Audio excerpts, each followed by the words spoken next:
முயற்சிகள் வெல்லும் சேனல். வணக்கம். இன்னைக்கு நம்ம ஒரு சுவையான டேஸ்டான ஹெல்த்தான நேந்திரம்பழ கொழுக்கட்டை வந்து எப்படி செய்யலாங்கிறத பார்க்கலாம் வாங்க. அதுக்கு தேவையான பொருட்கள் நம்ம பார்க்கலாம். நேந்திரம் பழம் நல்ல பழுத்த பழமாக 2 எடுத்துக்கோங்க. அரிசி மாவு வந்து ஒரு 1/4 கிலோ எடுத்துக்கோங்க. இது வந்து வெல்லம் வந்து ஒரு 200 கிராம் எடுத்துக்கோங்க.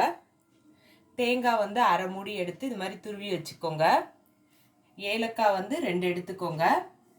உப்பு வந்து ஒரு அரை ஸ்பூன் எடுத்துக்கோங்க. தண்ணி வந்து தேவையான அளவு எடுத்துக்கோங்க. இப்போ வந்து நேந்திரம்பழ கொழுக்கட்டை எப்படி செய்யலாங்கிறத பார்க்கலாம் வாங்க. இப்போ வந்து நேந்திரப்பழ கொழுக்கட்டைக்கு வந்து இதை வந்து பழத்தை வந்து தோலெல்லாம் நீக்கிட்டு இது மாதிரி சின்ன சின்னதாக கட் பண்ணி மிக்ஸி ஜாரில் போட்டுக்கோங்க. போட்டுட்டு இதை வந்து நைஸாக அரைச்சிக்கோங்க. நான் அரைச்சிட்டு காட்டுறேன். இது பாருங்கள், நம்ம மிக்சியில் போட்டு நேந்திரப்பழத்தை இந்த அளவுக்கு வந்து நைஸாக வந்து அரைச்சிக்கோங்க. கொழுக்கட்டைக்கு வந்து அடுப்பை ஆன் பண்ணிவிட்டு இந்த மாதிரி ஒரு கடாய் வந்து போட்டுக்கோங்க. போட்டு நம்ம எடுத்திருந்த வெல்லம் இருக்குது பாருங்கள், இந்த வெல்லத்தை வந்து இதில் போட்டுக்கோங்க. போட்டுட்டு இதில் வந்து தண்ணி வந்து கொஞ்சோண்டு வந்துட்டு தண்ணி மட்டும் ஊற்றிக்கோங்க. இந்த வெல்லம் கரையிற அளவுக்கு வந்து தண்ணி ஊற்றினா போதும். அடுத்தது உப்பு எடுத்திருந்தோம், அந்த உப்பையும் இதில் போட்டுக்கோங்க. ஏலக்காய் எடுத்திருந்தோம், இந்த ஏலக்காவையும் போட்டுக்கோங்க.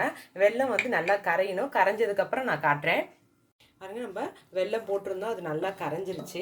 இப்போ இதை வந்து அடுப்பு ஆஃப் பண்ணிட்டு இதை எடுத்து இந்த மாதிரி ஒரு வடிகட்டி வச்சுக்கோங்க. இந்த ஏனத்தில் வந்து இதை வந்து வடிகட்டிக்கோங்க. இப்போ வந்து அடுப்பை திரும்பி பற்ற வச்சுட்டு அதே கடாயில் வந்து இந்த வெல்லம் வந்து நம்ம கரைச்சோம் பாருங்கள், அந்த இதை வந்து இதில் வந்து ஊற்றிக்கோங்க. ஊற்றிட்டு இதுக்கு வந்து நம்ம அரிசி மாவு வந்து எவ்வளோ எடுத்தோமோ அதுக்கு வந்து 1க்கு 2 பங்கு வந்து தண்ணி எடுத்துக்கோங்க. நான் ஏற்கனவே அதில் வந்து அது வெல்லம் போட்டு தண்ணி ஊற்றி கரைச்சி வச்சுருக்கேன்.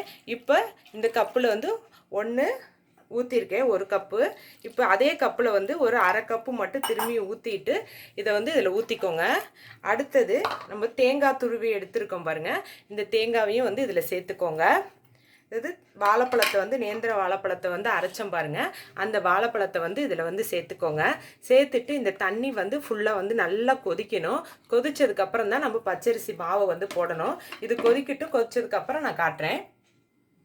பாருங்கள், நம்ம வெல்லம் தண்ணி எல்லாம் ஊற்றினோம் பாருங்கள், அது வந்து இந்த அளவுக்கு நீங்கள் வந்து நல்லா கொதிக்கணும். கொதிக்கிறப்ப இந்த மாவை எடுத்து இதில் வந்து போட்டுக்கோங்க. அப்படியே ஃபுல்லாக அப்படியே பரவலாக வந்து அதை வந்து கொட்டிக்கோங்க. கொட்டிட்டு இதை வந்து கைவிடாமல் நல்லா கிளறிக்கோங்க. இந்த நேந்திரம் பழம் 1-2 இருந்தால் அது அரைக்காமல் நமக்கு இப்படி இருந்துச்சுன்னா நல்லது தான்.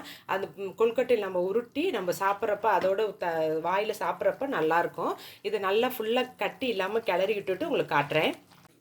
இது பாருங்கள், நம்ம தண்ணி கொதிச்சோடனே மாவு போட்டோம் பாருங்கள், போட்டு இது மாதிரி கட்டி இல்லாமல் நல்லா கிளறி விட்டுட்டேன். அதே மாதிரி கொஞ்சம் வந்து அந்த கொழுக்கட்டை பதம் வந்து நல்லா கெட்டி ஆகிற வரைக்கும் நம்ம கைவிடாமல் இப்படி கிளறிட்டே இருக்கணும். அந்த பதம் வந்ததுக்கப்புறம் உங்களுக்கு காட்டுறேன். பாருங்க, நம்ம கொழுக்கட்டை பதம் வந்து நல்லா வந்துருச்சு. இந்த அளவுக்கு நல்லா கெட்டியாக வந்து இதை வந்து ஃபுல்லாக கைவிடாமல் இப்படி கிளறிக்கோங்க. நல்லா ஆற வச்சுட்டு இதை வந்து கொழுக்கட்டையாக பிடிக்கணும். அடுத்தது அதை காட்டுறேன். இது பாருங்கள், மாவு வந்து நல்லா வந்து கட்டி இல்லாமல் நல்லா கிளறி விட்டு அதே மாதிரி நல்லா ஆறிடுச்சு. இப்போ வந்து என்ன பண்ணலாம், நெய் வந்து 1 ஸ்பூன் எடுத்துக்கோங்க. எடுத்துட்டு உங்கள் கையில் வந்து இதை வந்து ஃபுல்லாக வந்து தடவிக்கோங்க. இந்த மாதிரி நீங்கள் தடவிக்கோங்க. தடவிட்டு இந்த மாவுலேருந்து உங்களுக்கு எந்த சைஸுக்கு தேவையோ அந்த அளவுக்கு வந்து நீங்கள் வந்து கொழுக்கட்டையாக வந்து பிடிச்சிக்கோங்க. இங்கே பாருங்கள், நான் வந்து இந்த அளவுக்கு நான் பிடிச்சிருக்கேன். அதே மாதிரி இது ஒரு டிசைன்னு வந்து நான் பிடிச்சிக்கோங்க. அடுத்தது பார்த்திங்கன்னா பிடி கொழுக்கட்டை மாதிரி கூட இந்த மாதிரி கூட நீங்கள் வந்து இப்படி அமுத்தி இந்த மாதிரி கூட நீங்கள் பிடிச்சிக்கலாம். இதே மாதிரி நான் எல்லாத்தையும் உருட்டிட்டு உங்களுக்கு காட்டுறேன். மாவில் வந்து எல்லாத்தையும் வந்து கொழுக்கட்டையாகவும் பிடி கொழுக்கட்டையாகவும் நான் பிடிச்சிட்டேன். அதே மாதிரி இட்லி தட்டில் இது மாதிரி ஒரு துணியை போட்டு இதை வந்து அடுக்கிக்கோங்க.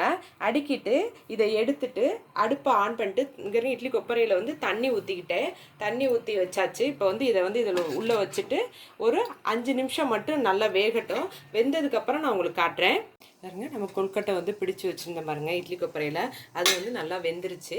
இங்கே பாருங்கள், இந்த மாதிரி ஒரு ஸ்பூனால் எடுத்து இதை குத்தி பார்த்திங்கன்னா இந்த மாவு வந்து ஒட்டாமல் வரணும்.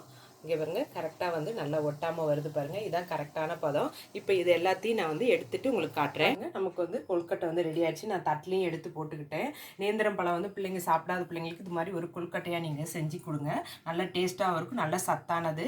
இந்த வீடியோவை பாருங்கள். இந்த வீடியோ உங்களுக்கு பிடிச்சிருந்துச்சுன்னா லைக் பண்ணுங்கள், ஷேர் பண்ணுங்கள். உங்கள் முயற்சிகள் வெல்லும் சேனலுக்கு சப்ஸ்கிரைப் பண்ணுங்கள். நன்றி.